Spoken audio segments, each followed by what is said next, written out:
বিল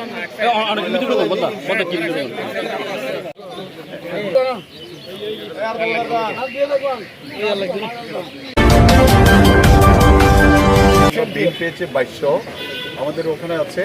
তারপর আমরা এই পেছনে যে ইয়ে আছে ময়লা ক্যারি করার জন্য অটো রিক্সা, তারপর ইয়ে আছে পুশকার্ট না এক্স্যাক্টলি এটা কি বলে ভ্যান আছে। এরকম অনেকগুলো ম্যাটেরিয়ালস আমরা আমাদের ওই প্রজেক্ট থেকে এসেছে, আরও অনেক কিছু আসবে। তো আমি বিশেষ করে বিনের ব্যাপারে বলবো, আমাদের যে বিনগুলো আমরা বিতরণ করবো এগুলোর জন্য যথাযথ ব্যবহার করা হয়।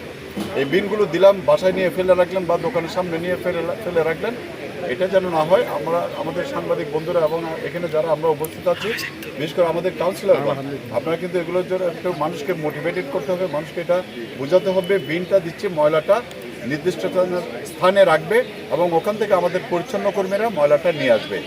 এটা যেন প্রপারলি ইউজ করা হয়, তাহলে কিন্তু আমাদের এই যে এগুলো কিন্তু অনেক টাকার জিনিস সবগুলো মিলে, এগুলো যেন প্রপারলি ইউজ করা হয় এই অনুরোধটা আমি রাখবো। আপনারা যারা বিন নেবেন, আমরা একটা তালিকা করব, তালিকা অনুযায়ী আমরা আজকে আমরা আনুষ্ঠানিকতা করেই এরপর আমরা তালিকাটা করে আমরা বিনগুলো আমরা ডিস্ট্রিবিউট করব এবং এগুলো যথাযথভাবে ব্যবহার করলে আমাদের যে আজকে ময়লা আবর্জনা যে যত্রতত্র ফেলে কিন্তু আমাদের পরিবেশ নষ্ট হচ্ছে। এই পরিবেশের ভারসাম্য বা পরিবেশকে রক্ষা করার জন্য আমরা এই বিনগুলো দিচ্ছি। আমরা যেন নিজেরা পরিষ্কার পরিচ্ছন্নতা ইমানের অঙ্গ, এটা আমরা সবাই জানি।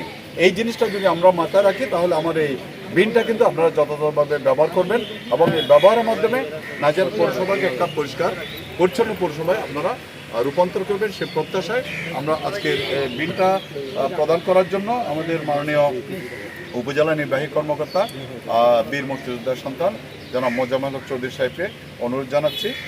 সাথে আছেন আমাদের নাজিরহাট কলেজের সাবেক অধ্যক্ষ নুরুদ্দিন সাহেব, আমাদের প্যানেল মেয়র সহ